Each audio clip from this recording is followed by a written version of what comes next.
Now, the plan for a permanent, high-priority crime-fighting unit has moved a step closer with the approval by Cabinet of the NPA Amendment Bill.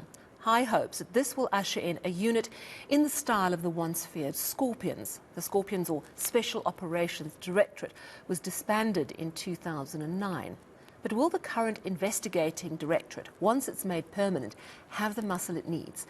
Let's speak now to DAMP and Shadow Justice Minister Glynnis Breytenbach. Glynnis, thank you so much for joining us. If we look at the plans for the ID and the old Scorpions, if we put them side by side, would they be identical? Well, no, they will not be identical, and there's a variety of reasons for that. Firstly, the skill set that was available in 2009 is no longer available. Those people have either left or retired. 2009 is a long time ago. So that skill set that was available then. The Scorpions was a highly successful, highly skilled, and very well-resourced organization. They had experienced prosecutorial skills. They had very experienced investigative skills from the police. They had on their own payroll forensic capabilities, forensic investigation capabilities, both accounting, financial, and cyber forensic capabilities. So those skills are not available in any great measure now to the ID. So it will never compare to the Scorpions. It may well be able to be built into such an organization if at some point they're able to gather sufficient people with sufficient skills, which will not be easy. And also the NPA and therefore the ID is perennially under-resourced, both with regards to human resources and certainly with regards to money. And until that's addressed with a serious will, they will never be the same as the Scorpions. But the Scorpions had a fatal flaw, and we mustn't forget that. The Scorpions was housed within the National Prosecuting Authority. And so, as soon as the Scorpions went after politicians, you recall they went after Jackie Selebi, they went after Jacob Zuma, and they went after a bunch of politicians in Parliament in the Travelgate scandal. And as a result of that, the government, the governing party decided, because they had the majority in Parliament, decided that they would disband the Scorpions because they didn't want an investigative body that had the skill and the capability to go after them. And so the Scorpions was disbanded with a simple majority in Parliament. So what the minister is now seeking to do is, to set up a similar investigative body, again within the National Prosecuting Authority, and pretend that the government is serious about going after corruption. But we all know now, because hindsight is 20/20, we all know now that it can, as soon as they don't like it anymore, they can disband it with a simple majority in Parliament. And as a result of the disbandment of the Scorpions, Mr. Glynnis took the matter to the Constitutional Court eventually, at great expense to himself. And the Constitutional Court set out a bunch of requirements for an independent investigative body. It said the Scorpions had to be replaced, that the disbanding was a really bad thing, that it shouldn't have happened. They set out a bunch of requirements for an independent investigative body, and one of those requirements is independence. And while it is housed within the National Prosecuting Authority, it will never have that independence. So it must, by its very definition, to meet the requirements set out by the Constitutional Court in the Glynnis judgment, it must be housed outside of the NPA.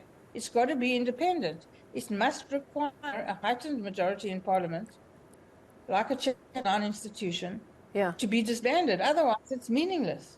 Yeah, otherwise the same thing could happen again. So the ID would ultimately still be vulnerable to political decisions. Is that the concern?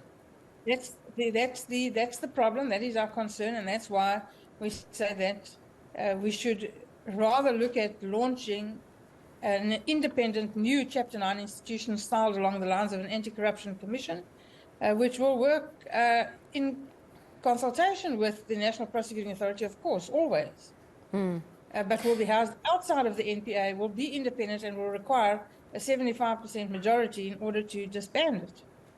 So I mean, the reality, as you say, we need the skills, we need the money, but a permanent investigating directorate is, it's important to have such a unit, clearly, with our track record in this country of corruption and high-profile corruption.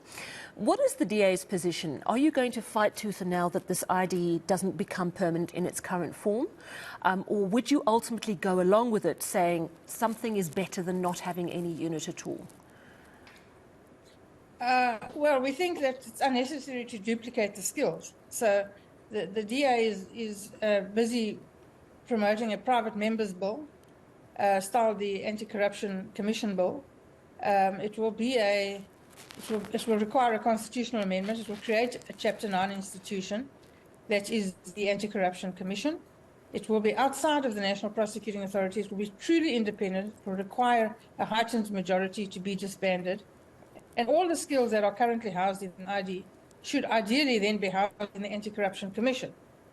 And also more, because there's no point in going only after high-level corruption if we don't tackle organized crime. Organized crime in South Africa is at unprecedented levels, and it rules society. We're run by a mafia state. So, you need a truly independent, well-resourced, fearless institution that can go after serious corruption and organized crime. And we believe that would be best served by an anti-corruption commission. So how much support is there for this private members bill? I was listening to Corruption Watch. That's exactly what they're suggesting as well. But do you have enough support? Well, the bill has gone through the processes. It's been drafted. It's been circulated for public comment. And the process of the bill through Parliament is quite far, and it will now be introduced to the Justice Committee. And we're hoping that we can persuade the Minister and the National Prosecuting Authority and others and other political parties to see that it is what we need. It is not suggested that it would be a wild, wild west. It will be properly legislated. It will be properly controlled. It will be consultation with the NPA will be an absolute prerequisite, and we do believe that it will be the answer. And if people in South Africa are serious about corruption and serious about ending organized crime, as they say they are, then there can be no reason why they wouldn't support such a piece of legislation. Thank you so much for chatting to us this evening. Much appreciated.